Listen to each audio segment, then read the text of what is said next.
Bueno, que Dios les bendiga nuevamente a todos. ¿Cuánto le pueden dar un fuerte aplauso al Señor, por favor? Eso es.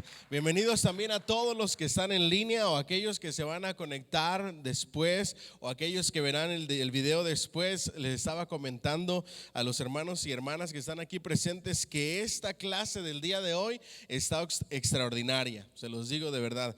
Ya los que están aquí tienen sus libros. Los que ordenaron libros los pueden reclamar el próximo domingo. Los que ordenaron libros y que no han podido venir a la iglesia porque son personas de alto riesgo, nosotros se los hacemos llegar de alguna u otra manera. Solamente mándenme un mensajito, ¿ok? Entonces, me gustaría que arrancáramos. Les dije que en cada clase de este curso, el curso se llama Neumatología, ¿ok? ¿Cómo se llama? Neumatología. Y ahora vamos a ver por qué se llama neumatología, ¿ok? Que es el Espíritu Santo, la doctrina del Espíritu Santo. La semana pasada tuvimos la introducción. Vamos a tratar de en las próximas 5 semanas cubrir todo el libro de estudio, ¿ok? Que es este que tengo por aquí. Y en este libro de estudio es que en que nos estamos basando, el Espíritu Santo revelado en la Biblia, Stanley M. Horton. Y aquí nos vamos a estar basando. Es un recorrido por todo el Antiguo y el Nuevo Testamento hasta llegar a las manifestaciones sobrenaturales. Vamos a estar viendo videos en cada clase y al final vamos a tener como una especie de mesa redonda, un espacio de preguntas, respuestas, comentarios, análisis de lo que es una manifestación o no del Espíritu Santo, ¿ok? Después de eso, la meta es que nosotros estemos leyendo 2 capítulos o estemos estudiando 2 capítulos por clase. La tarea, y arrancamos con tareas, es que ustedes lean y estudien y subrayen con marcatextos los capítulos 2, 3, 4 y 5. Hoy vamos a hacer todo lo posible para cubrir el capítulo 2 y el 3. Okay. Y la próxima semana 4 y 5, y sería bueno que ya ustedes vengan preparados. Los dejo con el video y arrancamos por ahí para que vean ustedes qué piensan al respecto de estas supuestas manifestaciones o acciones o actos proféticos que ellos le llaman, ¿ok? Vamos.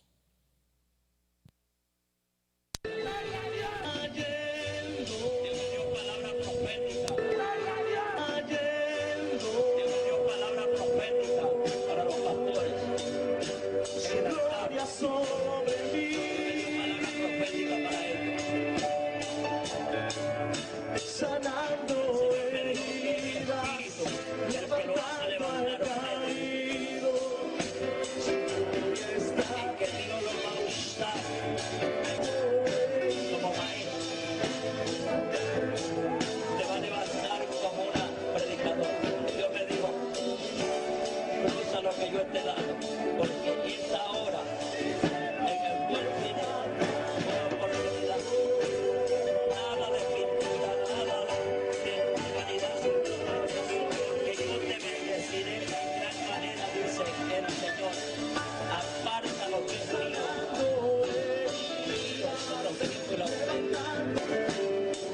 Lo que tengo te doy, esa unción,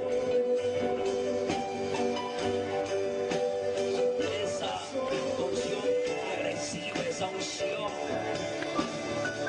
revienta diablos en la mentira, reciba, le va a caer el Espíritu con todo, reciba.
Su gloria Su está gloria. Para los religiosos que blasfemen, su gloria. Su gloria está aquí. Sigue adorando. Sigue adorando. Su gloria está Esto aquí. está bueno. Yo le pedí una manguera, no hay una manguera por ahí. Su gloria Siga está adorando. aquí. Hay milagros en esta hora, hay señales. Yo veo gente Su gloria ahí que Dios, los que están enfermos van a ser sanados. No tenga miedo. No tenga miedo porque la unción es fuerte. Graben esto. sanando heridas, levantando almas. Graben esto. Recibe unción. Recibe presencia. Recibe presencia. Recibe presencia. Recibe, está cayendo. Mira cómo esa mujer inconversa, ¿ves? Recibe presencia, recibe unción de Dios, recibe. Mira que cayó el agua, símbolo del Espíritu Santo. Mira esa mujer que no puede soportar, no puede. Ay, bautiza con Espíritu Santo, hermoso sanado. Mira. Levantando Oh, sacate arriba, Shoah. Ahí está. Recibe.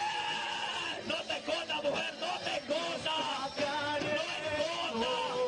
Fuego, y recibe fuego. Recibe, déjala. Te usaré para mi gloria. Pero no te escondas. No te escondas. Esta es la gloria de Jehová. Esta es la gloria, recibe. Pastora, recibe. Tiempo, controla. Recibe. A ver, póngase. Los ujieres, póngase en fila, póngase ahí. Ahí, que el poder de Dios va a caer. Mira, agárrese bien. Cójanse bien ustedes, cójanse. Oh, ahora reciba.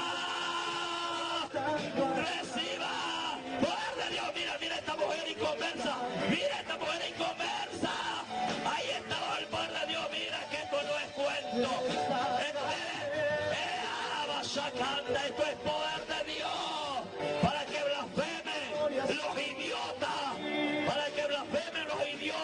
blasfemen los idiotas. Poder de Dios. levantando Llénalo. Cuídalo. A los locos, Señor, los que tengo te doy. Evangelista. Para la gloria de tu nombre, Señor. Déjalo que el Espíritu Santo. Déjalo tranquilo. Que el poder de Dios le está sacando todo.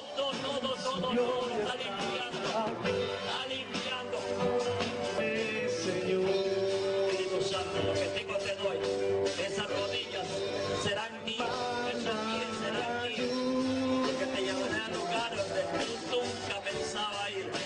Rocío de tu amor, Está bajo la nube de Jehová. Ahora los ojos se te abren para que veas. llenando Mira, contempla, vida porque te va a gozar y te va a reír. de tu iglesia, oh Señor. Gran lluvia. Ustedes quieren lluvia, reciban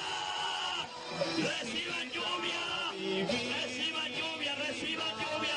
Recibe, mujer, lluvia. Recibe. Que este pelado yo no sé qué es lo que tiene y no lo conozco. Mira, mamá. Ella está llorando por un toque. Tócala. ¿Qué podemos hacer, verdad? Yo sé que habrá personas que me van a criticar, me van a juzgar, que cómo me atrevo a decir que eso no es de Dios.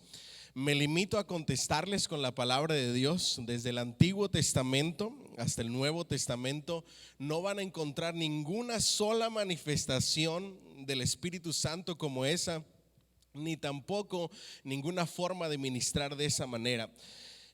Las cosas que yo puedo ver en este predicador, no estudió homilética, jamás le vas a ministrar a alguien con una patada, ¿ok? Tampoco vas a hacer una ilustración ni mucho menos un acto profético de la manera en que Él lo hizo con las personas, y lo único que puedo ver ahí es ignorancia pura, ¿ok? So vamos a ver desde el libro de Génesis cómo el Espíritu Santo se manifestaba cuando llenaba a personas y cómo respondían ante la unción las personas ungidas. ¿Les parece? Abran sus Biblias en Génesis 1. Versículo 2, y cuando lo tengan pueden ponerse de pie con reverencia a la palabra de Dios. Ya hemos orado para que el Señor nos hable, para que el Señor deposite una palabra en nuestros corazones. Tuvimos un tiempo de oración a partir de las 7:35 hasta las 8 y pico de la noche estuvimos orando. Para los que no estuvieron aquí, que sepan que ya oramos, pero me gustaría que todos fuéramos a Génesis 1:2 y por ahí vamos a arrancar. Dice: y la tierra estaba ¿qué? Desordenada y vacía. Recuerden que el Espíritu Santo de Dios es el que trae orden y que llena lo vacío. Amén. Y las tinieblas estaban sobre la faz del abismo, y el Espíritu de Dios se movía sobre la faz de las aguas. Pueden sentarse dándole un fuerte aplauso a ese Rey maravilloso, por favor. Ahora vamos a sus libros en la página 18, y hay dos palabras hebreas que se utilizan para poder hablar acerca de lo que es el Espíritu, ¿ok? Una palabra hebrea, y una palabra griega, ¿ok? La palabra hebrea para espíritu es ruach. ¿Cómo es? Ruach. Estamos ahí donde dice espíritu, viento y aliento. Nos vamos al segundo párrafo después de ese encabezado, y ya hay otra palabra griega que se llama o que es neuma, ¿ok? ¿Cuáles son las dos palabras? Ruach, hebreo, y del griego neuma, ¿okay? De ahí viene el título de la clase, neumatología, el estudio del Espíritu Santo, porque neuma, a lo mismo que ruach, tienen diferentes significados. Pueden significar viento, aliento o espíritu, ¿ok? Viento, aliento o espíritu. Se usa para representar una amplia gama de expresiones con relación a la naturaleza, la vida de los animales, del hombre y de Dios. El mejor uso y significado de la palabra para espíritu, ya sea neuma en el griego o ruach del hebreo, tiene que ser de acuerdo a su contexto. ¿Okay? Eso es lo primero que tenemos que aprender. Si yo estoy leyendo cierta porción de la Biblia, yo debo de ver si le voy a dar el significado de espíritu, si le voy a dar el significado de viento, o si le voy a dar el significado de aliento por el contexto del uso de la palabra. Por ejemplo, cuando dice la Escritura que nuestro Dios del polvo de la tierra húmedo, tierra roja, formó al hombre como hace el alfarero con el barro, dice que sopló ¿qué? En nuestra versión, ¿cómo dice? Un soplo de vida, aliento de vida. No podemos utilizar la palabra viento, podemos utilizar la palabra espíritu de vida en la traducción, o aliento de vida, que la mejor es aliento de vida, porque es un soplo de Dios el que le dio vida. Del aliento de Dios, del Espíritu de Dios sopló y dio vida, ¿ok? En Éxodo 14:21 se emplea la palabra ruach para designar el fuerte viento que sopló hasta que los israelitas pudieron cruzar sobre tierra seca. El aire del día en Génesis 3:8 es una referencia a la brisa fresca de la tarde en el desierto. Un viento de Jehová trajo codornices desde el mar en Números 11:31. Poéticamente el salmista habla de las alas del viento en el Salmo 18:10 y en el Salmo 104 y el 3. El Señor también envió un gran viento cuando Jonás huyó hacia Tarsis. Jonás 1:4, ¿ok? Entonces, dentro de lo que es el Espíritu Santo, en ocasiones es el viento, ¿ok? En ocasiones el aliento y en ocasiones es el espíritu, ¿ok? La mayoría de los escritores consideran que el sentido original de la palabra empleada para espíritu es ruach. es viento, brisa, aire en movimiento. ¿Qué es ruach? Viento, brisa o aire en movimiento. Algunos insisten en que siempre, tanto en griego como en hebreo, mantiene este significado fundamental, bien sea en el sentido de viento o de aliento, es decir, aire que se mueve por dentro o por fuera del hombre. Otros consideran que ya sea que se traduzca espíritu o aliento, cuando se refiere a cosas vivas, se trata del don de Dios que viene de Él y regresa a Él. ¿Qué es el espíritu? El aliento de Dios, soplo de vida que viene de Dios, que nos da la vida, nos imparte vida, y que cuando ese espíritu es quitado, ¿qué pasa con la vida? Se va. Por eso Eclesiastés dice que el espíritu vuelve a Dios quien lo dio, ¿ok? Y vemos algunos ejemplos. En este sentido, espíritu puede considerarse como energía de vida o energía que concede vida, que solo Dios posee en forma permanente por su propia naturaleza, que solo por consiguiente es de aceptación general que la naturaleza separada del Espíritu Santo no es revelada completamente en el Antiguo Testamento. Se le pone a la par con el poder de Dios o la presencia personal de Dios en acción. Entonces, cuando vemos en el Antiguo Testamento al Espíritu Santo, se le pone a la par de Dios en el actuar de Dios, en el poder de Dios, desde la creación hasta el día de Pentecostés.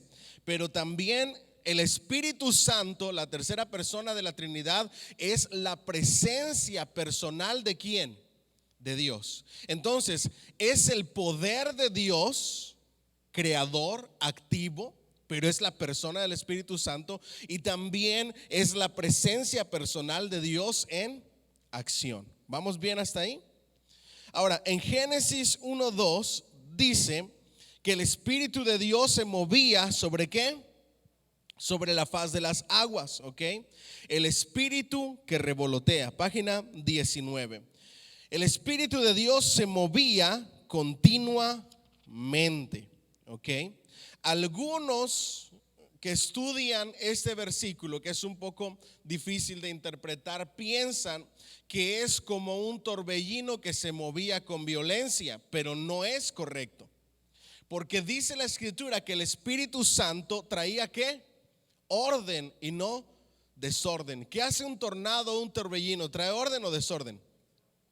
Desorden. Entonces no es correcto pensar y decir que el Espíritu Santo es como un fuerte viento que trae un desorden. No. Por esas malas interpretaciones es que nosotros vemos que muchos predicadores le llaman la gloria de Dios al desorden. Le llaman fuego, le llaman viento, le llaman todos los simbolismos y representaciones del Espíritu Santo, pero no conocen la esencia de por qué se le da ese simbolismo. Y eso es lo que nosotros vamos a estar estudiando durante esta clase. ¿Vamos bien? El Espíritu de Dios, página 20, si me siguen ahí. Okay. No me voy a concentrar en las interpretaciones equivocadas sobre este tema, sino que nos vamos a concentrar en lo correcto, ¿ok? En la interpretación correcta. Ya las incorrectas ustedes las estudian en casa. El Espíritu de Dios, tal como ya hemos visto, esto armoniza con la enseñanza clara del resto de la Biblia, en el sentido de que el Padre, el Hijo y el Espíritu Santo trabajan en cooperación perfecta en la integridad de la obra de la creación. Cierto es que Génesis no hace énfasis sobre esto. El mundo no estaba listo para la revelación ¿de qué?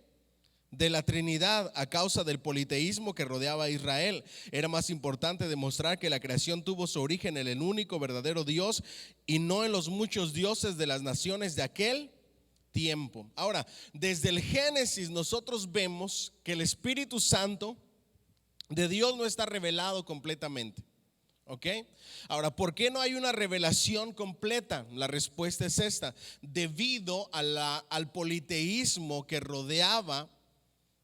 Cuando hablemos de la nación de Israel en el Antiguo Testamento, las religiones politeístas cerca de Israel o que rodeaban a Israel, si se le daba la completa revelación del Espíritu Santo, de Dios el Padre, Dios el Hijo y Dios el Espíritu Santo, iban a malinterpretarlo pensando que eran ¿cuántos dioses? Tres dioses, y eso nunca fue el plan de Dios. Es un solo Dios, real y verdadero, en tres personas, un Dios trino, ¿ok? Por eso es que no vemos una revelación completa como en el Antiguo, como en el Nuevo Testamento. Vamos ahí a la creación del hombre, en la página 20. ¿Me siguen ahí? El clímax llega cuando Dios dice: hagamos al hombre a nuestra imagen, conforme a nuestra ¿qué? Semejanza. Génesis 1:26. Aunque nada se dice aquí respecto del Espíritu Santo, la Biblia muestra que la imagen y semejanza tienen relación con la naturaleza ¿qué? Moral y espiritual del hombre. Cuando nosotros entendemos que la imagen y semejanza de Dios, siempre les he dicho, no es física. Cualquier predicador que les diga todos somos guapos, todos somos bellos, todos somos hermosos porque fuimos creados a la imagen y semejanza de Dios, está equivocado. ¿Okay? Sí, a los ojos de Dios somos hermosos, pero a los ojos de las personas, algunos son bellos, algunos no, algunas son hermosas, algunos no. ¿Okay? No es en el aspecto físico, ¿okay? Sino en el aspecto moral y espiritual. Por ende, ahí va incluido el Espíritu Santo de Dios en ese plural de hagamos. ¿Vamos bien hasta ahí? Génesis 2:7 proporciona más detalles. Dios moldeó Dios, forma como lo haría un alfarero al hombre del polvo ¿qué? Al final de la página 20, del polvo ¿qué? Húmedo de la tierra. ¿Qué clase de tierra? Tierra roja. Y sopló en su nariz aliento ¿de qué? De vida. Hebreo, plural, vidas. Y el hombre llegó a ser un alma ¿qué? Viviente. Es decir, un alma viviente o una ánima viviente significa un ser, una persona o un individuo con vida, ¿ok? Además, aun cuando no se menciona al Espíritu Santo, es razonable creer que se hallaba activo junto con el Padre y el Hijo en la creación del hombre, especialmente cuando sopló ¿qué? Espíritu o aliento de vida. La vida muestra que el propio espíritu del hombre procede de Dios, ¿ok? Y retornará a él. Eclesiastés 12:7, Lucas 23:46. Y además Juan 19:30, Jesús dijo o dice que Jesús entregó ¿qué? Su espíritu. ¿Se acuerdan en la crucifixión qué sucedió? Ahí lo vemos en ese pasaje. Dice, y Jesús entregó su espíritu, ¿ok? El espíritu del hombre es dado por Dios, el que produce vida, ¿ok? El aliento de vidas, ahí ustedes van a ver muchas expresiones hebreas que son un plural, pero que no necesariamente sea como un plural en sí, ¿ok? Por ejemplo, los cielos anuncian la obra de Dios, etcétera. La palabra cielos en hebreo se utiliza en plural, pero en realidad, ¿cuántos cielos hay? Hay un cielo, ¿verdad? Igual la palabra plural para vidas, ahí ustedes van a ver, eso es cultura. No me voy a detener en eso porque ustedes lo pueden estudiar, ¿ok?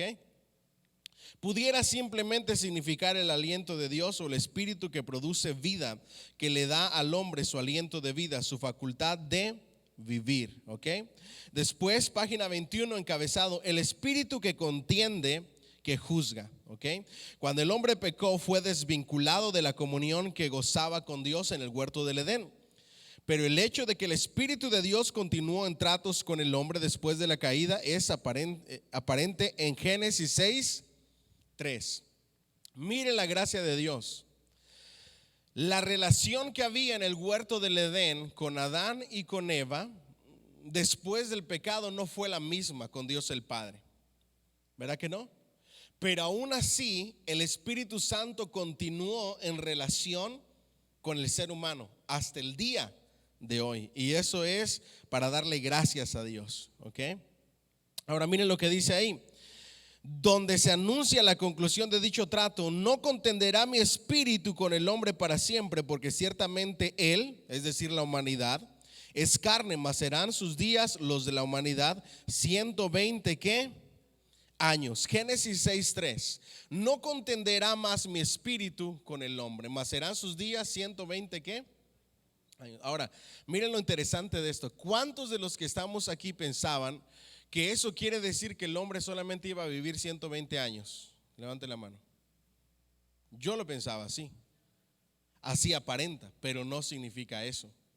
Una interpretación correcta o la más acertada cuando dice que los días del hombre serán 120 años, quiere decir que le restarían solamente 120 años. Miren, este pasaje difícil en muchos sentidos, probablemente los 120 años se refieren a un periodo de ¿qué? Al final de la página, de gracia que Dios concedía a la humanidad antes de que viniera ¿qué? El diluvio y los destruyera a todos con la excepción de Noé y su familia. Entonces, ¿a qué se refieren los 120 años de que no contenderá más el Espíritu de Dios con el del hombre? A un periodo de gracia antes del diluvio donde la humanidad iba a ser completamente destruida. Diga conmigo, interesante. Hoy aprendimos algo nuevo, ¿verdad que sí? Y más que vamos a aprender, ¿ok? Vámonos a la página 22, casi en el penúltimo párrafo, ¿ok? En realidad el significado más sencillo del verbo traducido, contender con, es juzgar entre. El nombre de Dan, juez, se deriva de la misma raíz que Génesis 49:16, aunque no es la palabra más común para juez, se emplea para designar al Señor cuando juzga o vindica, en este caso a Israel, como también cuando juzga al mundo. Esto parece calzar mejor que cualquiera de los otros significados propuestos. En cierto sentido, juzgar corresponde también con la interpretación tradicional de contender con él como lo señala Leopold. La humanidad antes del diluvio no carecía de la palabra de Dios, la que le había llegado por medio de hombres piadosos como Enoc y Noé. Antes del diluvio había palabra de Dios y había predicación de la palabra de Dios a través de Enoc y Noé. La humanidad no estaba ajena de la palabra de Dios. El Espíritu Santo actuaría como juez al usar la palabra dada a ese tiempo, hasta ese tiempo, para instruir, exhortar y censurar y convencer a los hombres. ¿Para qué utiliza la palabra de Dios o ha sido utilizada desde la antigüedad hasta el día de hoy? Diga conmigo, instruir, no, pero con ganas, instruir, exhortar, censurar y convencer. 4 características en los inicios de la humanidad que hasta el día de hoy siguen. La palabra de Dios nos instruye, la palabra de Dios nos exhorta en amor para corregir las faltas cometidas. La palabra de Dios nos censura y nos dice lo que es bueno y lo que es malo y lo que se debe de hacer y lo que no se debe de hacer, y también nos da convicción. ¿Vamos bien hasta ahí? En ese sentido, el juicio del Espíritu sería verdaderamente una contienda con los hombres para mantenerlos alejados de sus malos caminos. La esencia de lo que quiere Dios es que nosotros como seres humanos nos mantengamos alejados ¿de dónde? De los malos caminos. Y aquí viene un pequeño problema. Nosotros ahorita estamos viviendo una etapa como iglesia de que si bien no estamos en los malos caminos, corremos el riesgo de llegar ahí. El enfriamiento espiritual no llega así inmediatamente. El enfriamiento espiritual va poco a poco. Es como la rana cocinada en el agua hirviendo. Si tú prendes una olla con agua y la dejas servir y echas una rana adentro, ¿qué va a hacer la rana? Va a empezar a saltar y va a hacer todo. Pero si echas una rana en agua fría y le prendes fuego y el agua poco a poco se va calentando, la rana se va acomodando, no lo siente. Al final termina muerta, cocinada, pero ni cuenta se dio por el proceso tan lento. Así es el proceso de enfriamiento, de frialdad espiritual. Diga conmigo, como la rana en el agua caliente. Eso se lo tiene que quedar siempre, ¿ok? ¿Cómo comenzamos? Yo lo estoy viendo hoy en día, no en mi vida, pero en algunas partes de algunas personas, no de esta iglesia, sino de la iglesia en general, ¿ok? Hoy nos estamos enfocando más en las diversiones, en los viajes, en la familia, en los juegos, en las vacaciones, y no se habla de Dios. ¿Me siguen hasta aquí? No son cosas malas, pero ya dice el primer pasito.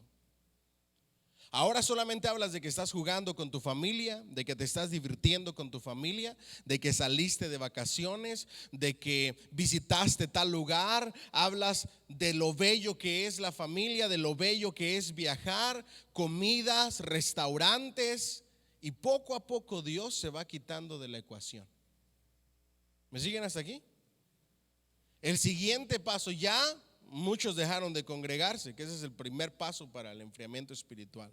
Después de ahí, en la vida cotidiana, el enemigo va a procurar quitar el tiempo de Dios y meterlo con cosas que aparentemente no son malas, y en realidad no son malas, pero te están quitando el tiempo de Dios. ¿Cierto o no es cierto? Si mis hijas me dejan cansadísimo que no puedo orar, ¿ustedes creen que está bien pasar tanto tiempo con ellas? No está bien. Si me están quitando el tiempo de Dios, no está bien. Yo tengo que organizar mi tiempo para que nada ni nadie, ni mi familia, ni la iglesia, ni mi trabajo, ni mis pasatiempos, ni mis vacaciones me quiten el tiempo de Dios. Porque mi primer relación y mi primer ministerio a cuidar es mi relación ¿con quién? Con Dios.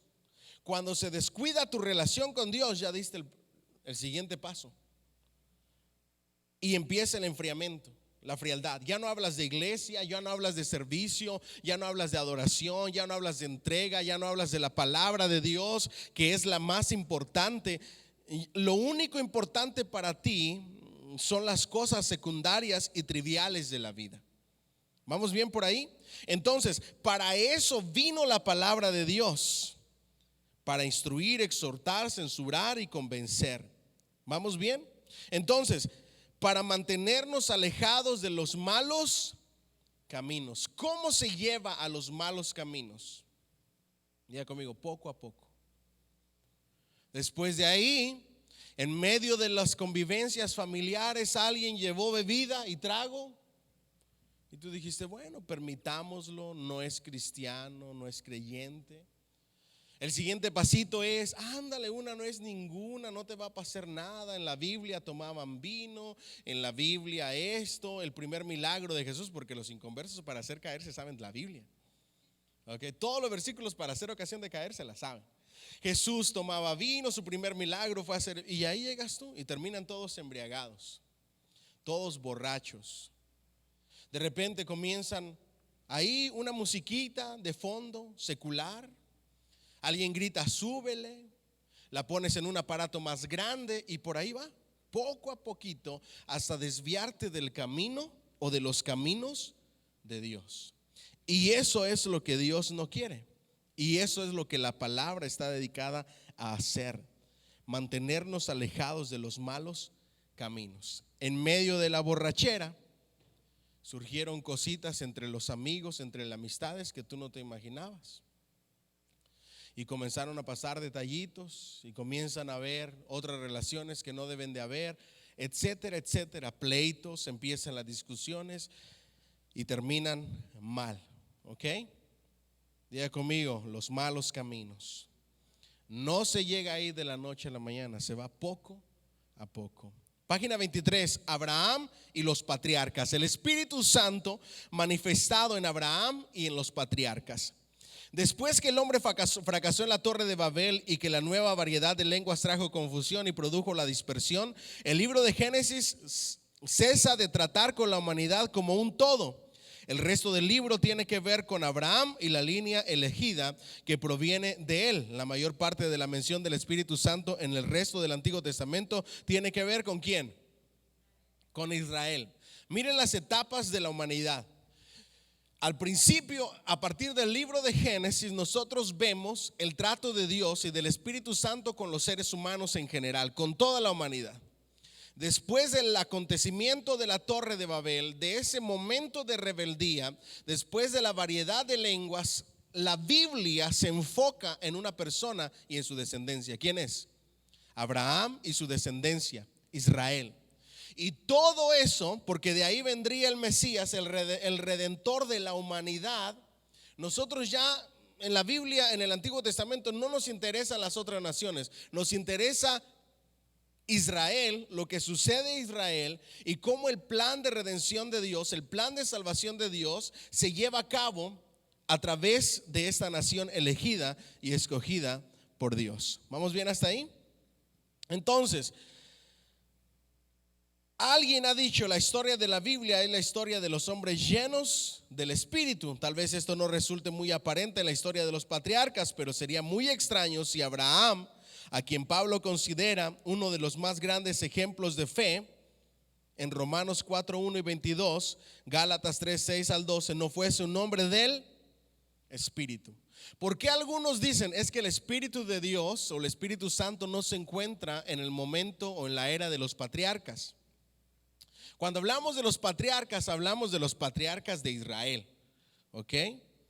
Entonces, cuando vemos a los patriarcas y vemos de dónde Dios sacó a Abraham, pudiéramos decir es que el Espíritu de Dios no estaba en Abraham, no fue una persona ungida. Pero entonces, si no fue una persona ungida llena del Espíritu Santo, con la que Dios trató, ¿cómo explicamos que Pablo se refiere a él como un hombre de fe? ¿Me siguen hasta ahí?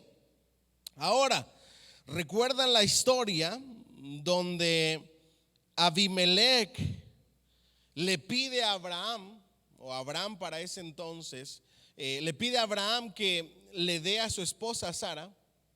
Él le dice, no es que es mi hermana, ¿verdad? La cultura ustedes la van a ver en este libro, el contexto histórico. El contexto histórico en esa nación a donde llegó Abraham y Sara era que cuando llegaba un forastero, un fuereño de otras tierras, desconocido, tenían que tomar a un familiar, a una hermana, como rehén. ¿Para qué? Para que el forastero no se adueñara del territorio, no se sintiera muy cómodo, no se sintiera con todo el poder y la autoridad, y entonces le secuestraban, por decirlo de esta manera, o tomaban de rehén a alguien para que no hiciera desastres. Era como una manera de llevar a cabo la seguridad del pueblo. ¿Me siguen hasta ahí? Ahí en Génesis 27, en esta historia, Dios habla acerca de esa situación. Protegió a Sara por medio de advertir a Abimelech que la devolviera a Abraham, puesto que Abraham era profeta y oraría luego por Abimelech. Dios dice y le da a conocer a Abimelech que quién era profeta, Abraham. Y los profetas en el Antiguo Testamento, aunque no los vemos todavía en acción como tales, eran las personas llenas del Espíritu Santo. ¿Qué significa la palabra profeta? Significa vocero de Dios. Éxodo 7:1, 4:16. Para notar las palabras profeta y vocero se emplean indistintivamente. Véase también Deuteronomio 18:18 al 22. Todavía más importante, los profetas eran hombres del Espíritu. Santos hombres de Dios hablaron siendo inspirados, llevados, dirigidos por el Espíritu Santo. Segunda de Pedro 1:21, hablando acerca de los profetas. ¿Ok? Diga conmigo, profeta, vocero de Dios, persona llena del Espíritu Santo, inspirados por Dios para hablar. Por eso es que el título de profeta ya no se lo damos a nadie. ¿Ok? El don de profecía sigue en sus tres aspectos de función. Se los he dicho antes: edificación, exhortación y consolación.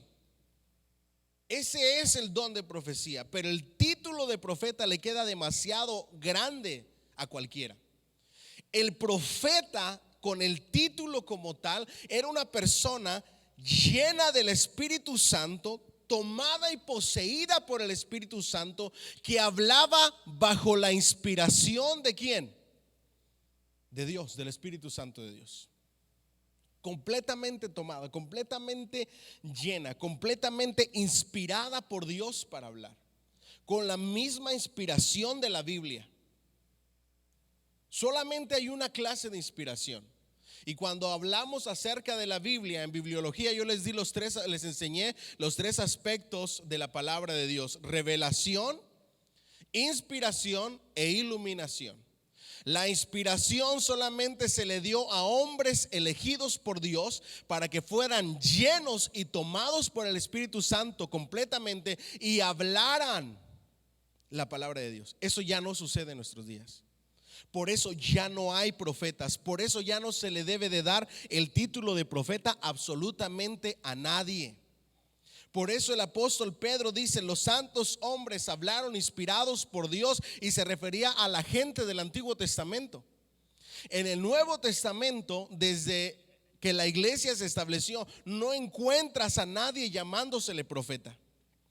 Encuentras a personas con el don de profecía que profetizaban, manifestación de los dones espirituales, pero nunca vas a encontrar a ningún escritor bíblico diciendo: ahí les encargamos al profeta fulanito de tal que va a ir a visitar a la iglesia en Corinto, o les encargo a mi hijo el profeta tal, como se decía de Timoteo como pastor, como se decía de los evangelistas, etcétera. Nunca encuentras en la Biblia el título de profeta para ministros de Dios.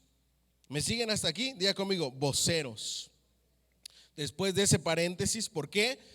Llenos, dirigidos, llevados por el Espíritu Santo. ¿Ok? Abraham merecía la designación de profeta por cuanto Dios habló a menudo ¿con quién? Con él directamente, y le dio instrucciones no solo por sí mismo, sino también para otros. Abraham también habló a otros y les invitó a adorar a Dios. Sus altares fueron invitaciones a adorar públicamente a Dios, y fueron también testimonios de la verdad del único Dios. Y su intercesión por Sodoma. La mayoría de los profetas fueron intercesores, especialmente Moisés y Samuel. ¿Okay? Hago un paréntesis aquí, préstenme mucha atención. Miren lo que es el profeta: una persona llena del Espíritu Santo de Dios, que hablaba por Dios, de parte de Dios, pero que hablaba directamente ¿con quién? Con Dios. Eso ustedes no lo ven en el Nuevo Testamento al mismo grado como lo ven aquí. ¿En qué momento vemos en el Nuevo Testamento a una persona hablando con Dios, como decía Moisés, cara a cara? En ningún momento. Vemos a las personas con una llenura del Espíritu Santo manifestando dones espirituales, pero nunca a este grado de Dios el Padre. ¿Me siguen hasta aquí? Por eso no se le puede dar el título de profeta, al menos que haya sido una persona que haya conversado directamente con Dios de manera audible y palpable. ¿Me siguen hasta aquí? ¿Sí o no?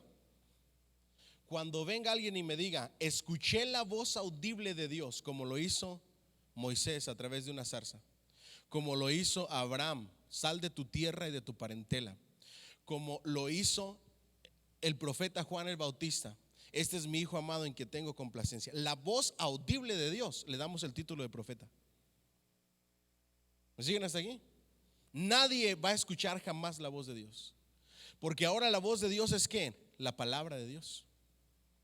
Tú vas a tener un sentir, vas a tomar la palabra de Dios, vas a sentir que Dios está hablando a través de un versículo bíblico, pero jamás nadie va a escuchar la voz audible de Dios.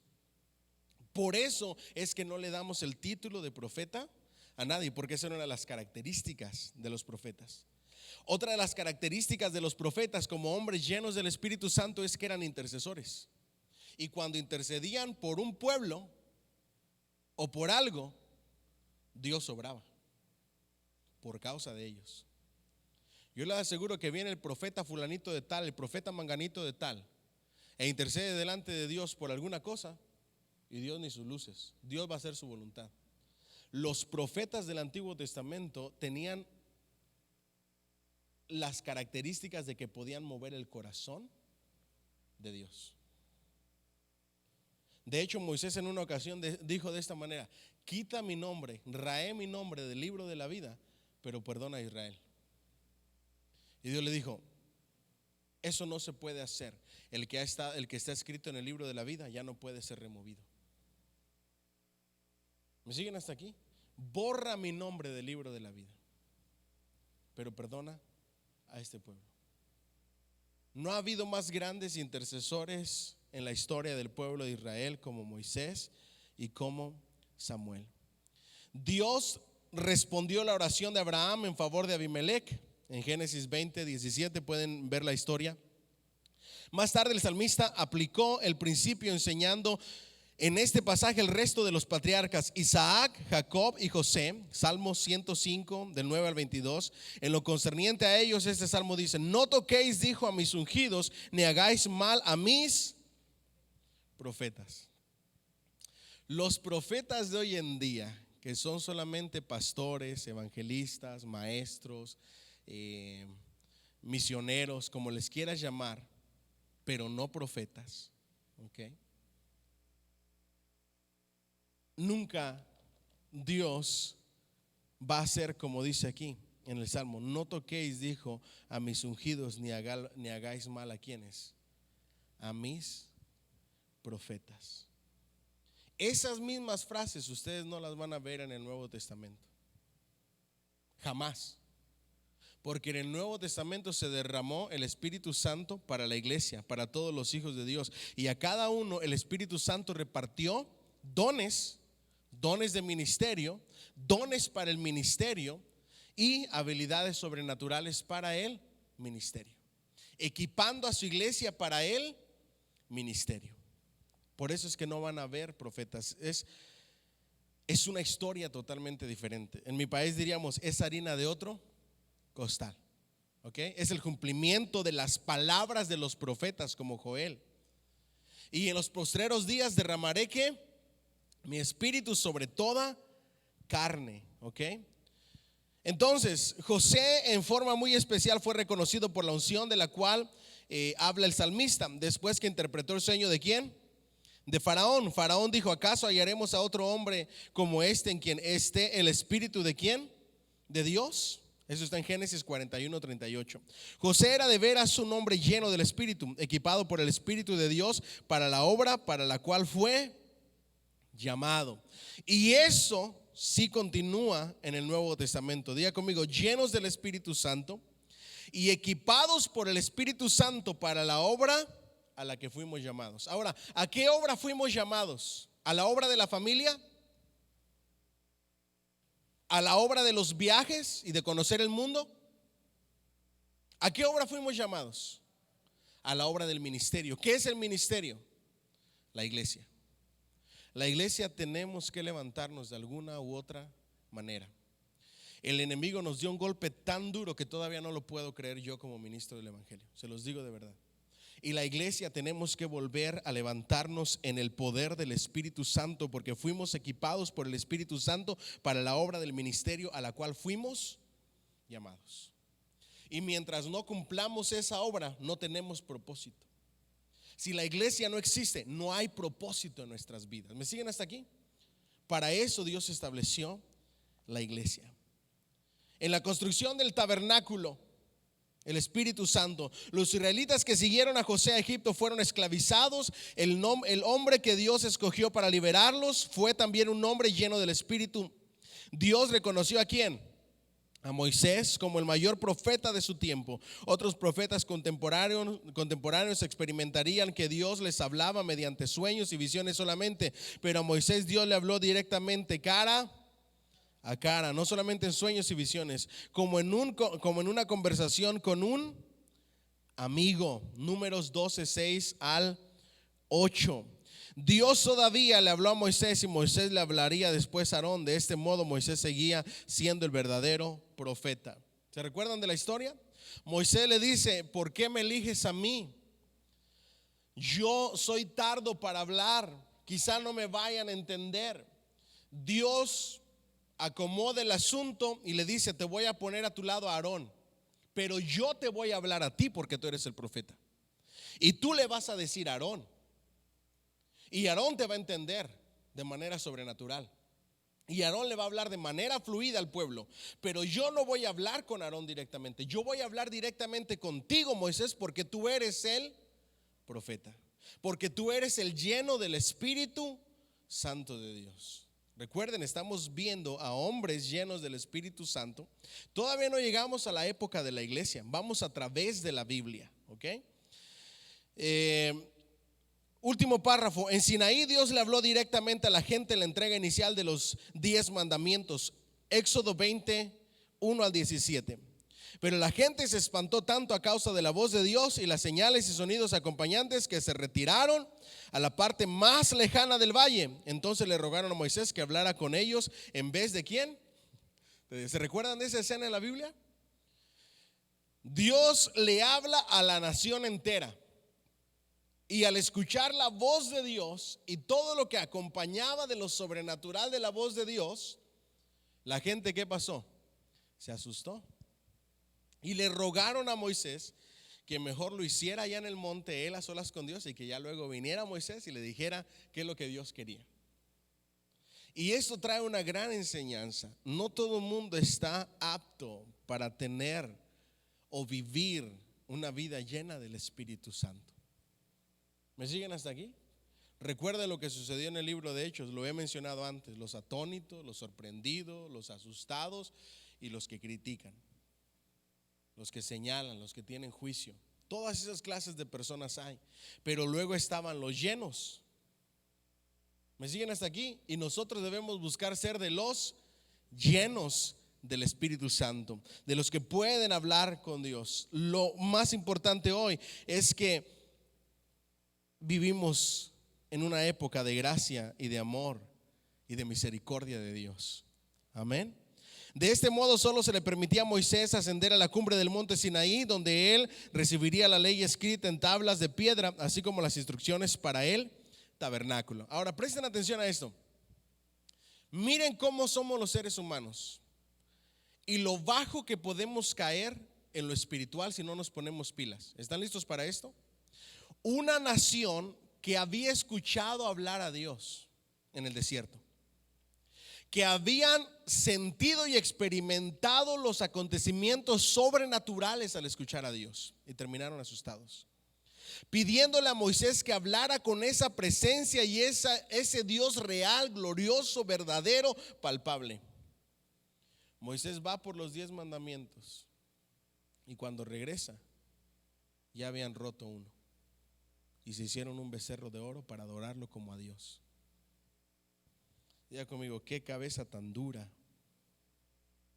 qué cabeza tan hueca. ¿Por qué seguir en lo incorrecto, en lo que no agrada a Dios cuando has experimentado la gloria y el poder de Dios en tu vida? ¿Por qué seguir en lo mismo? Esa es exactamente la misma historia, se vuelve a repetir hoy en día. Vemos y tenemos un Dios glorioso, un Dios poderoso, y seguimos aferrados en las cosas triviales de la vida, sin buscar primeramente el reino de Dios y su justicia. Preferimos tener diositos que no nos quiten mucho tiempo, que no nos quiten dinero para no sembrar, que no nos quiten las cosas que a la carne le agradan. Preferimos tener un diosito ahí alejadito, un becerrito, porque la responsabilidad del Dios verdadero y de estar con el Dios verdadero es grande. Entonces, para seguir con la vida que a la carne le gusta, es preferible tener un diosito. Pero ¿en dónde te deja ese diosito? Dando vueltas en el desierto, sin ser bendecido, sin ser prosperado, donde todo se destruye. ¿Me siguen hasta aquí? Te deja en el desierto dando vueltas sin recibir la bendición de Dios. Tener esos diositos y darle las obras a Dios y darle las cosas a medias a Dios no vale la pena. ¿Alguien dice amén? Tenemos la posibilidad de tener una relación con el Dios verdadero. Sí requiere responsabilidad, sí es buscar primeramente el reino de Dios y su justicia, pero vale la pena. Vas a ser bendecido, prosperado, vas a encontrar propósito, vas a vivir feliz, va a haber armonía y paz en tu hogar. ¿Para qué perder el tiempo en diositos, en becerros de oro? ¿Alguien dice amén? Alguien que escriba amén. No sé si hay gente conectada, pero si hay alguien, pues que escriba amén. Y si no, conéctense y escriban amén ustedes. Ok, ahora vamos a ver el tabernáculo. El tabernáculo era un proyecto cuya intención era la de ayudar a los israelitas a que aprendieran a trabajar unidos, como también un lugar donde Dios pudiera manifestar continuamente su presencia, la presencia del Espíritu Santo de Dios. Ok. Aquellos corazones, para que aquellos corazones estuviesen dispuestos, podían traer oro, plata, y si no tenían esto, podían traer bronce o cobre. Si no tenían eso, el azul, la púrpura, escarlata y el lino fino eran necesarios, y también se necesitaba pelo de cabras. Podían aportar igualmente su destreza si no tenían nada más. Pero en toda circunstancia hay quienes nada tienen y nada pueden hacer. Los tales debían venir para ser enseñados. Dios prometió llenar a 2 hombres, Basaleel y Aholiab, con el Espíritu para que aguzaran su propia destreza y para habilitarlos para enseñar también a otros, dándoles 3 cosas: sabiduría, inteligencia y ciencia. Ojo aquí que esto está súper interesante. La idea de hacer el tabernáculo era unir al pueblo de Dios. Recuerden que el tabernáculo es una imagen o un tipo de lo que es la iglesia, el lugar de reunión, al igual que las sinagogas. ¿Me siguen hasta aquí? Ahora, ¿para qué existe el tabernáculo? Para que el pueblo de Dios aprenda a trabajar unidos como un solo equipo. ¿Cómo lo van a hacer? Sirviendo ¿a quién? A Dios. ¿Y adorando a quién? A Dios. Y para la construcción del tabernáculo todo mundo tenía que traer algo, todo mundo tenía que aportar para la obra de Dios. Oro, plata. Si no tenías oro y plata, ¿qué podías llevar? Bronce, cobre, ¿verdad que sí? Si no tenías eso, ¿qué podías aportar? Telas, pelos de cabra. Si no tenías eso, ¿qué podías aportar? Servicio, habilidades, destrezas. Y si no tenías ni oro, ni plata, ni bronce, ni telas, ni pelos de cabra, ni ninguna habilidad, no te quedabas afuera haciendo nada. A la gente de hoy en día le gusta decir: es que yo no sé hacer nada. ¿Cierto o no es cierto? Para quedarse afuera. Eso no es una excusa para Dios. Dios dice y les enseña: a los que no saben hacer nada, no se preocupen, que mi espíritu se va a derramar sobre 2 personas. Y esas 2 personas les voy a dar 3 características: sabiduría, inteligencia y ciencia. Y esas 2 personas van a enseñar a los que no saben hacer nada habilidades, destrezas, para que puedan hacer algo para la obra de Dios, para el tabernáculo. Diga conmigo: ay, Señor. No hay excusas para no servir a Dios. ¿Alguien dice amén? ¿Qué es sabiduría? En el Antiguo Testamento significa por lo general la sabiduría práctica y destreza que hace posible que uno consiga lo que se propone. ¿Qué es la sabiduría en el Antiguo Testamento? Sabiduría práctica y destreza que hace posible que uno consiga lo que se ha propuesto. Si tú quieres conseguirte lo que te has propuesto, necesitas sabiduría de Dios. Inteligencia. ¿Qué es la inteligencia en el Antiguo Testamento? Incluye generalmente ¿qué? Perspicacia y decisiones ¿qué? Inteligentes. ¿Ok? Y ciencia incluye el conocimiento que ve lo que debe hacerse y la mejor manera de qué es lo que hay que hacer y cuál es la mejor manera de hacerlo. ¿Ok?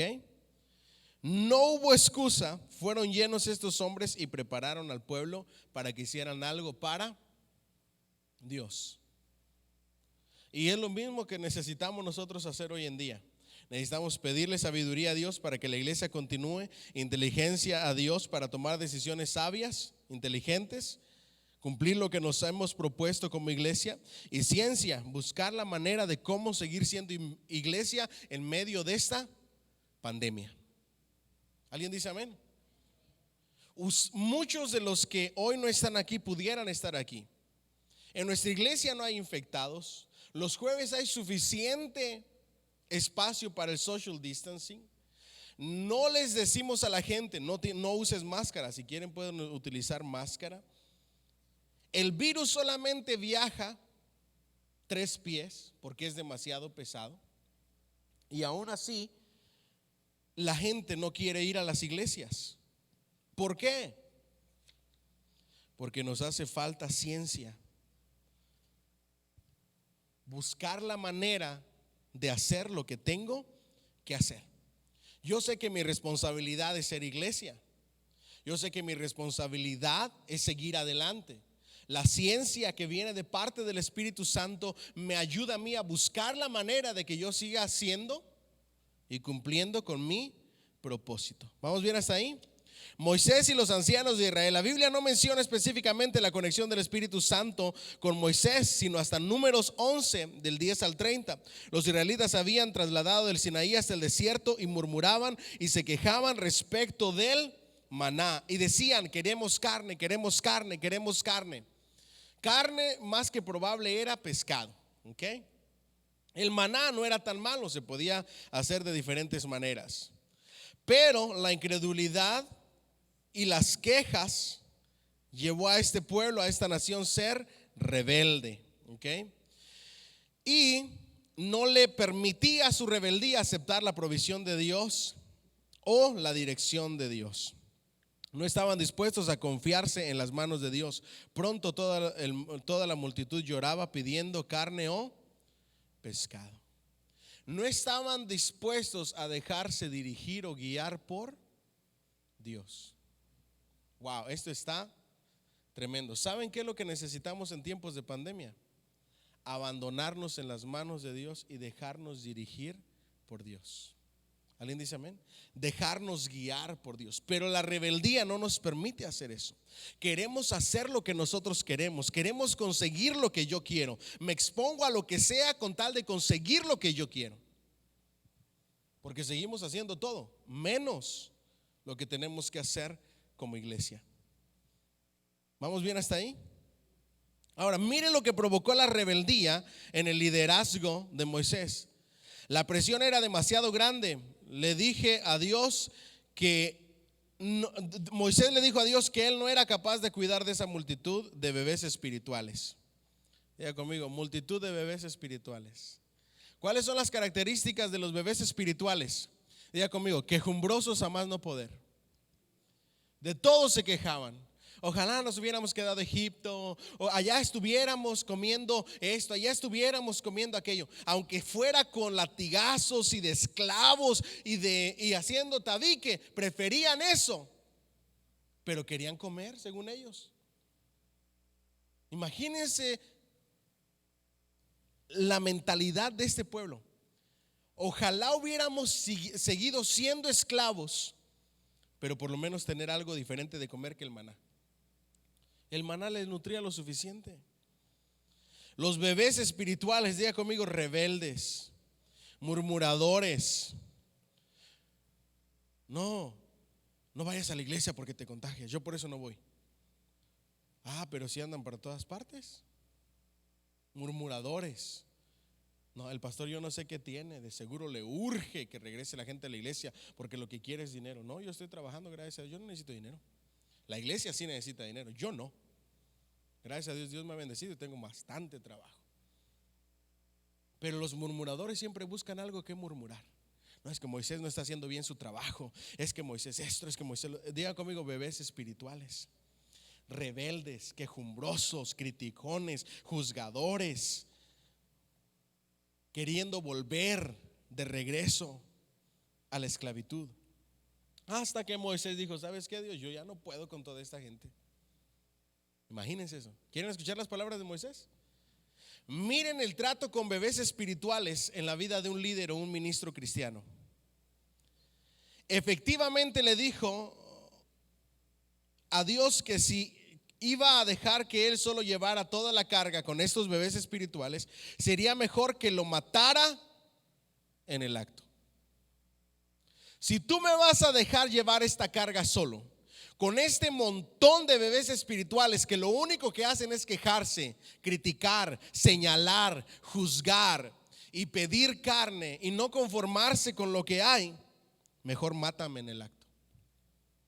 De cualquier modo, la tarea había de matarle tarde que temprano. Miren la mentalidad depresiva de Moisés. Si tú no me matas en el acto, esta gente me va a matar de un coraje o de una úlcera o de una depresión que me lleve al suicidio. Wow. Ya conmigo, esto está tremendo. A eso puede llegar un ministro con la presión del ministerio. El ministro, el líder, tiene que llevar las riendas de absolutamente todo. ¿Me siguen hasta aquí? Y él dice, mejor mátame. Como quiera voy a morir si sigo tratando con esta gente. Y miren lo que hace Dios. Le da una reprensión llena de amor, porque así es Dios. Una suave reprensión. Le dijo a Moisés que seleccionara a 70 ancianos de Israel, hombres maduros con habilidades probadas, y que los constituyeran oficiales sobre el pueblo. Literalmente dice la escritura, y tomaré de tu espíritu. ¿Qué espíritu tenía Moisés? El Espíritu Santo de Dios, y lo pondré en ellos para que te ayuden a llevar esa carga. El asunto se fue más allá, y dice la escritura que hubo 2 personas que estaban profetizando en el campamento. ¿Cierto o no es cierto? Ustedes lo ven ahí. Y luego viene Josué y le dice a Moisés, mira lo que está sucediendo con Eldad y Medad. Eran esas 2 personas, 2 hombres, Eldad y Medad. Están profetizando en el campamento. Cállalos, páralos. Miren todo lo que sucede aquí en esta escena de la escritura. Número 1, Orígenes, un escritor de la antigüedad, dijo acerca de este relato que Moisés, con esa lámpara, como una lámpara de aceite, fue lo que Dios utilizó para encender y llenar a otros. ¿Ok? Se aligera la carga del ministerio, pero la forma en que llega el Espíritu Santo no era como desorden, una clase de frenesí. El frenesí nunca fue una característica de la profecía hebrea. Lo único que se indica aquí es una dócil sumisión al Espíritu y los 70 y una respuesta voluntaria a su iluminación. Diga conmigo, una dócil sumisión. Hay personas que dicen que en este acontecimiento hubo un frenesí, como lo que ustedes vieron en el video.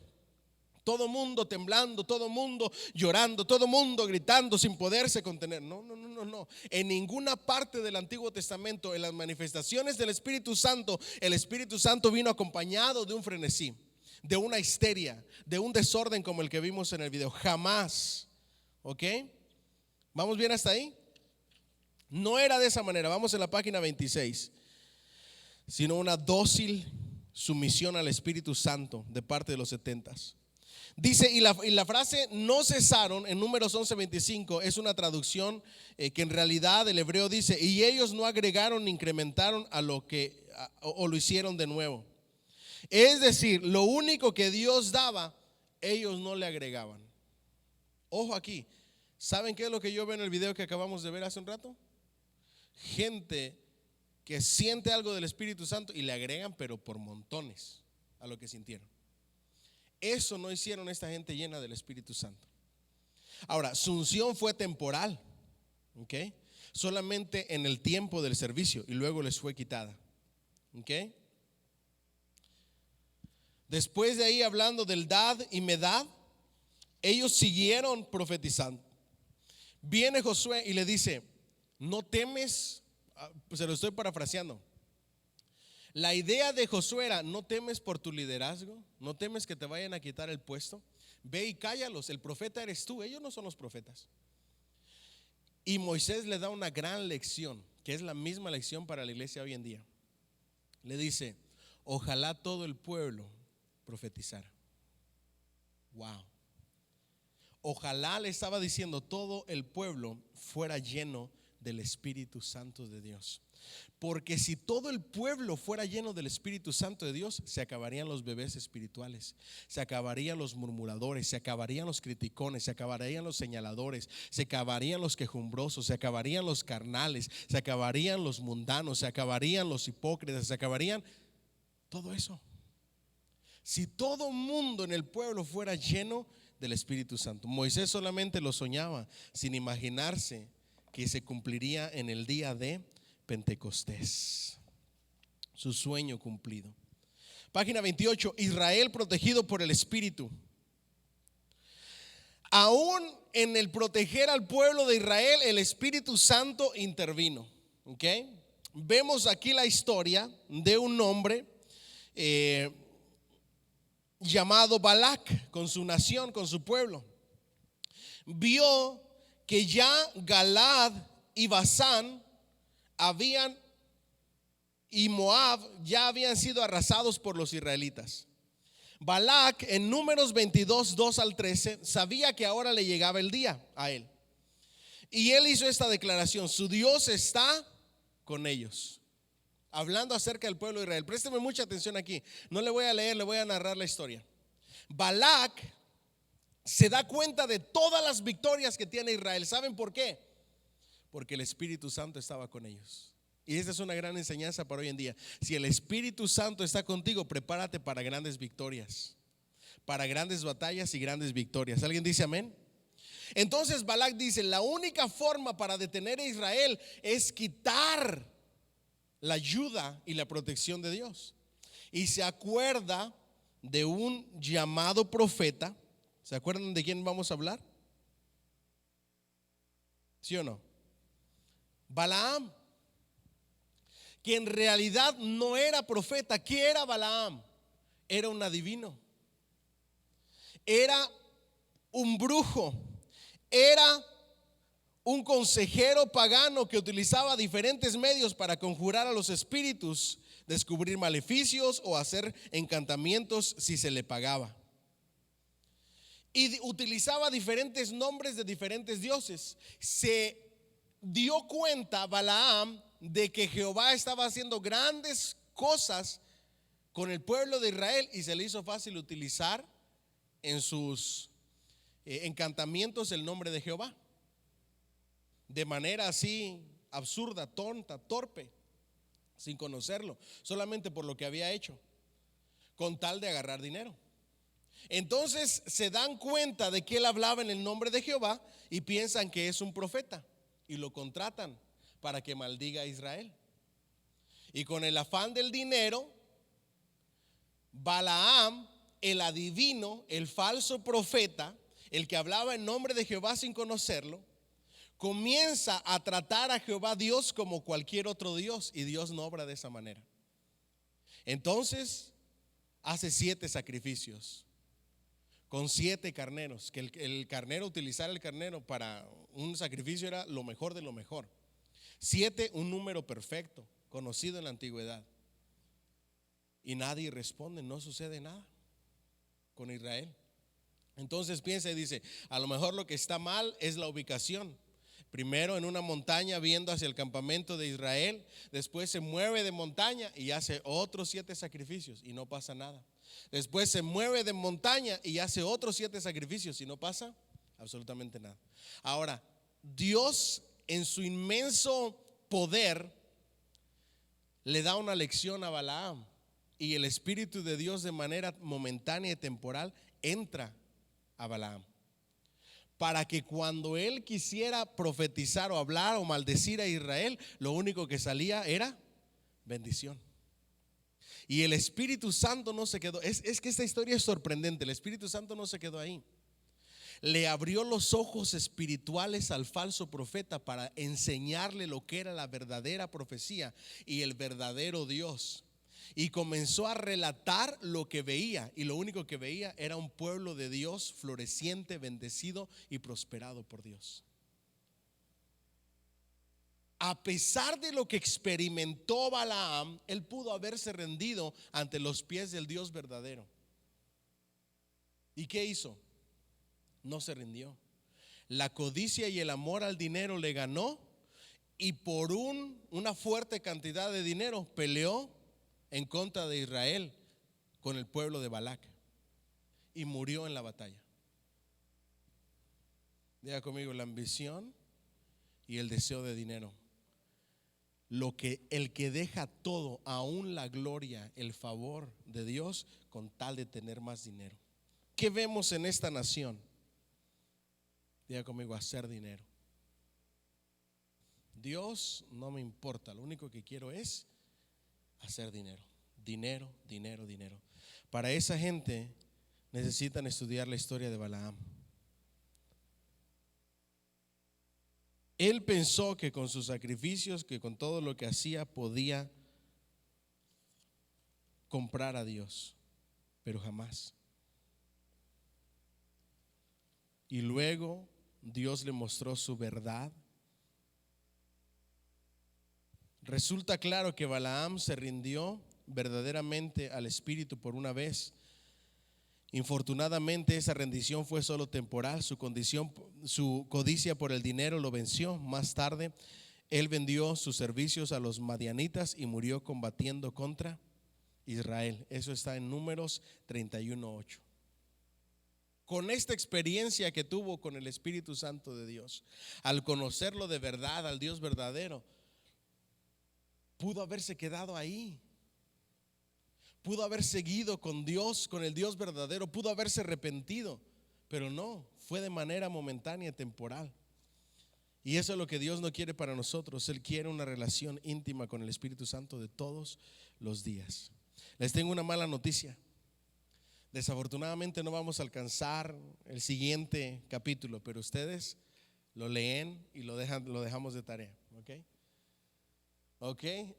En este capítulo hay muchas enseñanzas que les quería mostrar y aplicar, y por eso nos tardamos un poquito más. Yo como quiera lo voy a resumir la semana que entra, pero sería bueno que ustedes lo lean, Terminamos con Josué, un hombre en quien mora el Espíritu Santo de Dios, y con esto voy a cerrar porque vamos a cerrar con una historia triste, Miren esto.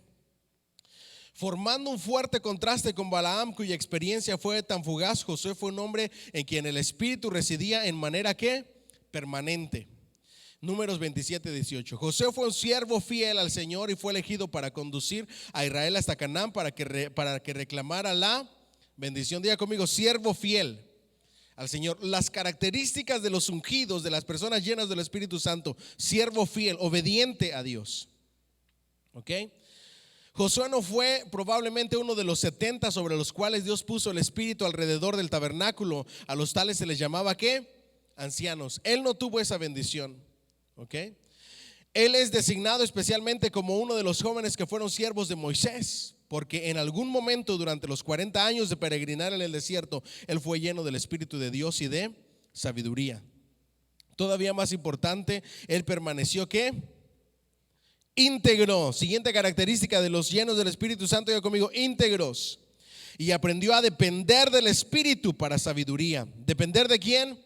Del Espíritu para sabiduría, que es la perspicacia y la habilidad de ejecutar los propósitos de Dios y llevarlos a cabo hasta su plena ¿qué? Realización. ¿Recuerdan 3 palabras claves que habla en la Biblia, en el Antiguo Testamento? Sabiduría, inteligencia y ciencia. Él fue lleno de sabiduría por el Espíritu Santo. Moisés había sido el profeta, el hombre del Espíritu durante 40 años. La entrada a la tierra prometida sería un periodo crítico y no sería fácil que alguien tomara el lugar de Moisés. Josué estaba bien adiestrado, ya había conseguido victorias. Sin embargo, la clave era ¿qué? El Espíritu. El mismo Espíritu que movió a Moisés movería ahora a Josué, porque Moisés había puesto sus manos sobre él, dice Deuteronomio 34:9. El significado de que Dios llenó a Josué en razón de que Moisés había puesto las manos sobre él, pero ciertamente esto no fue así. En Números 27:18 resulta claro que Josué ya era lleno del Espíritu. La palabra ¿por qué? Deuteronomio 34:9 puede también significar de modo que, así la imposición de manos en manera semejante a la ordenación del Nuevo Testamento para seguir el liderazgo de Moisés. Cuando Moisés le impone las manos a Josué, le estaba otorgando liderazgo, no le estaba impartiendo al Espíritu Santo. ¿Me siguen hasta aquí? Josué ya había sido lleno por el Espíritu Santo en su relación, en su intimidad con Dios. Pero ¿qué sucede? Vamos a entrar en la página 33 en el próximo capítulo para cerrar con una historia triste. Al llegar a los libros históricos no hallamos mención específica del Espíritu Santo, sino recién en el libro de Jueces. Aun cuando Josué fue lleno del Espíritu, hubo una presencia quieta en su vida, más bien que manifestaciones externas que notorias. Miren aquí, vemos a Moisés, vemos a Abraham, presencias, manifestación sobrenatural, manifestación gloriosa. Josué en sus inicios, lo sobrenatural, pero ahora estaba pasivo, quieto el Espíritu Santo. A veces, sin embargo, parece que retrocedió hasta el punto de confiar en su propio juicio en lugar de buscar la guianza del Espíritu de Miren hasta dónde podemos llegar si no cuidamos nuestra relación con el Espíritu Santo. De estar arriba, retroceder para dejarnos guiar por nuestra propia inteligencia, por nuestra propia prudencia. Josué 7, 2, 4 y Josué 9, 14. Pero estas fueron excepciones. Por lo general Josué obedeció al Señor, vio a Dios cumplir muchas promesas y dejó a Israel con un desafío para servir al Señor y solo a Él. Todo estuvo bien mientras Josué vivió y mientras vivieron los ancianos que habían cruzado el Jordán y habían visto la gloria y el poder de Dios. Nos saltamos hasta el último párrafo.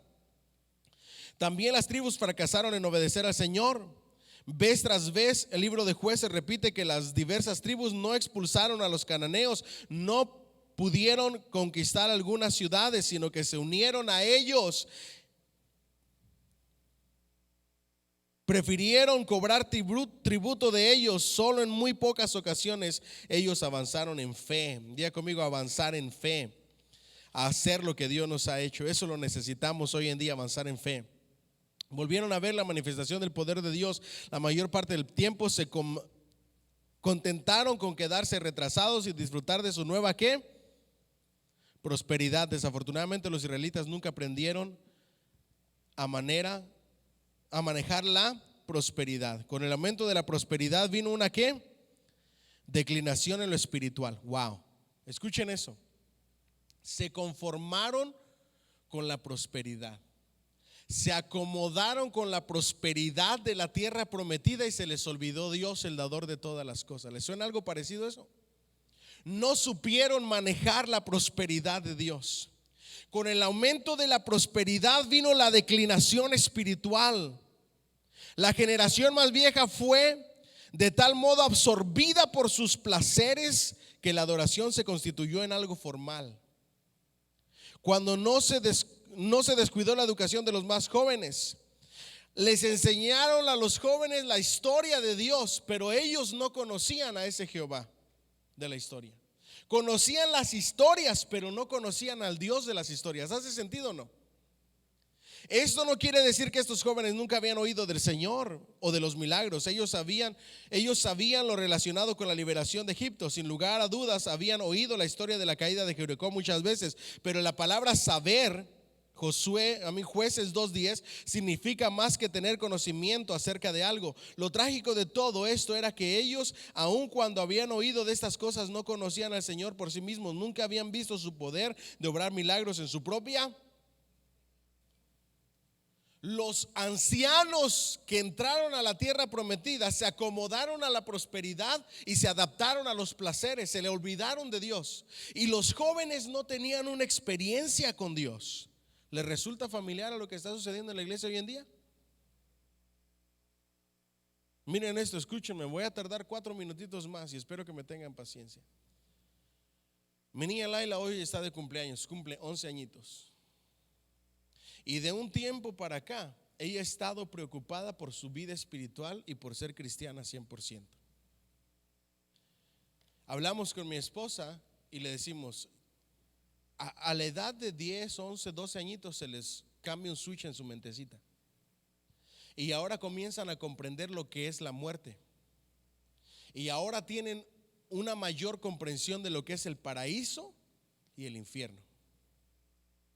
Ahora ella que ya tiene más conciencia de lo que es eso y la muerte, ahora ella quiere ser cristiana el resto de su vida y quiere amar a Jesús el resto de su vida. Y me da tanta alegría eso por lo que sucede hoy en día. Yo no quiero que mi hija no tenga una experiencia personal con Dios. Yo no quiero que mis niñas no conozcan a Dios de manera personal y experimental. Y me dio tanta alegría que me dijo, Daddy, ya sé lo que quiero de cumpleaños.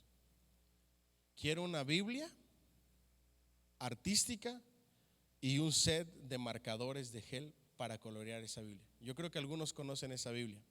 Es una Biblia que en diferentes partes trae para colorear, relacionado a lo que lees. Le digo, ¿y la quieres para colorear o para leerla? Of course que para leer, Daddy.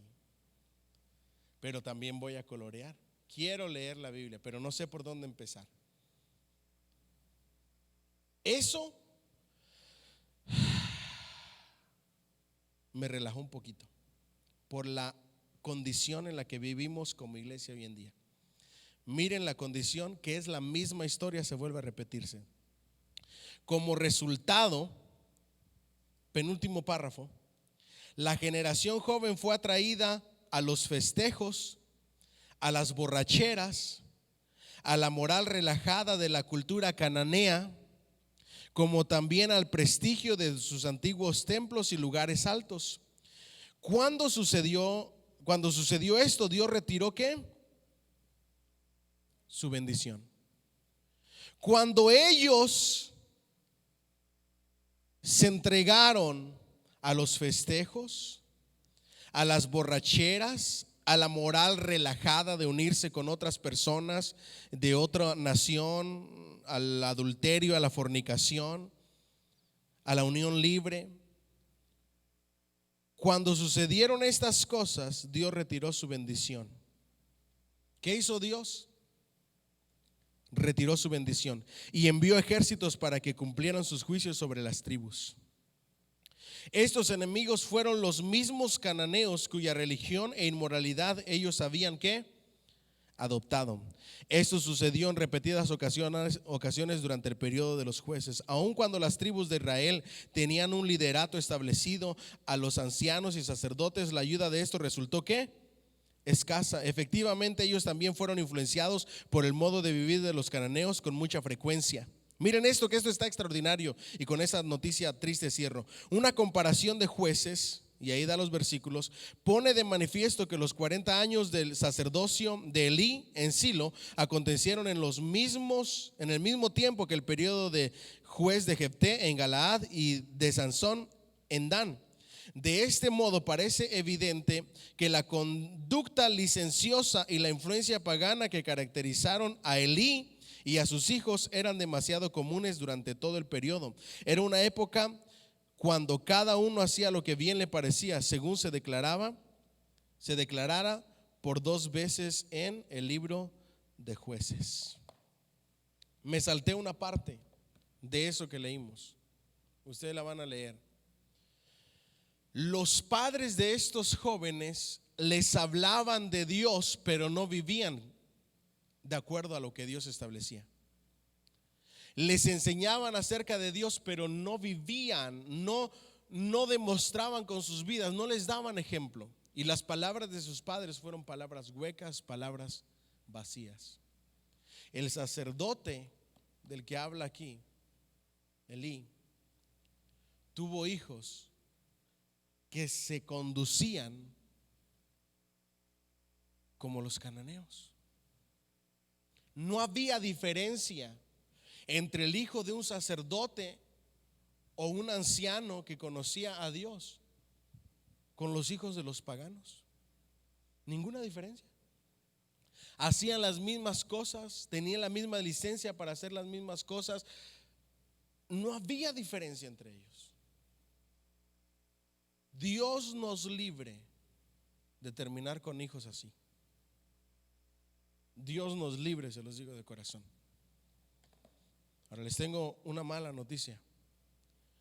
Llega el tiempo y el momento en que ellos toman sus propias decisiones. Pero tu vida ejemplar siempre los va a traer de regreso, junto con el Espíritu Santo de Dios. Puede que se equivoquen, puede que la rieguen, puede que fallen a Dios, pero no se van a quedar ahí. Ellos van a ver la vida de papá y de mamá y cómo ellos son bendecidos por Dios, y van a ver sus vidas y se van a ver como el hijo pródigo, porque la bendición de Dios es quitada de sobre aquellos que no le buscan. Dios quitó su bendición en el decaimiento espiritual. Ustedes tienen que entender esto, y con esto quiero cerrar. El hecho de que seas bendecido hoy y que lo tengas todo apartado de Dios, poniendo a Dios en segundo plano, no te asegura que vas a estar así siempre.